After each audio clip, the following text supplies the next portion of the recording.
Hey everyone, it's Jeff Douglas, owner of the Defensive Doctor and resident physical therapist for Athletic Motion Golf.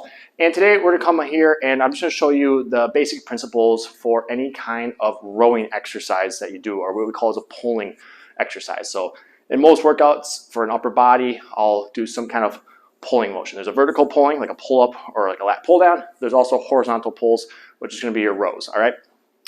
When I do my programming, I usually am doubling the volume of my rows or my pulls versus my pushing. Many people like to get aggressive or go excessive pushing, and they become very dominant in front. So I like to offset that, especially with the life we live, with a pulling motion, all right? So I got that from Dr. John Russin. If you're familiar with him, he's a physical therapist as well. So what I'm gonna go over, the first one is just a basic single arm dumbbell row, all right? So there's multiple ways you can do this, and there's many variations of rowing, but these are just the principles to think about when we do a row. So I'm gonna take a bench here. I have my dumbbell, and I'm gonna do it with my knee on and my arm on, all right? We wanna get our back in a good position. So if I were to round my back, that would be fully flexed. This would be fully extended. I wanna be somewhere right in the middle. The arm that is on the bench, you need to push through that shoulder. So it's not an elbow push, it's a shoulder push. We're gonna engage that serratus muscle and some of the muscles in that left shoulder blade to keep stability there. So it gets a little bit of a workout as well. When we take the dumbbell, any kind of rowing motion, we go elbow to hip, elbow to this hip, and we really want to feel that lat working and the muscles in between our scapula or our shoulder blade.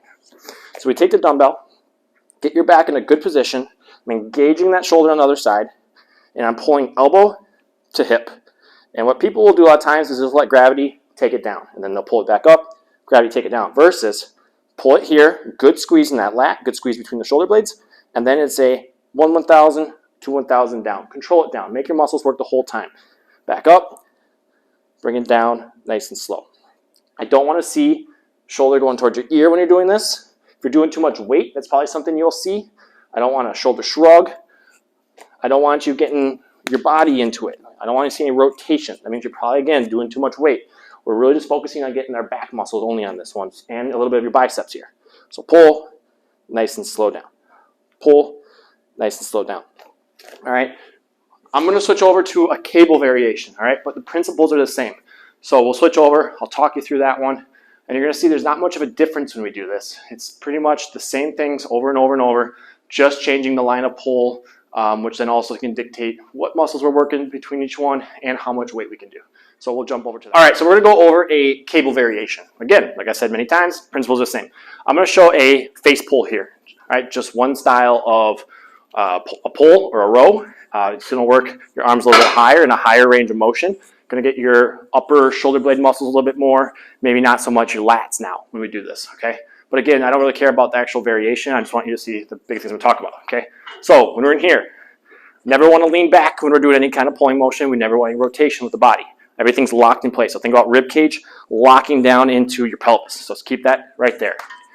Then, same thing is I don't want my shoulders coming to my ears. Keep them down, and then we're gonna pull, big squeeze in between my shoulder blades. Think about putting like a grapefruit or orange between my shoulder blades, and when I go back, if that was there, I would be squeezing all the juice out of that fruit there.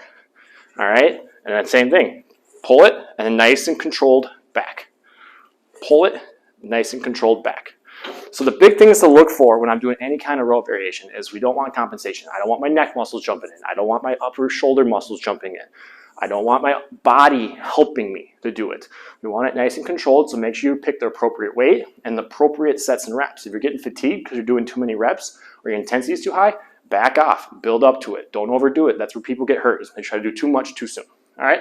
I hope this helps. If you have any questions, just shoot a message and I'll get back to you. Take care.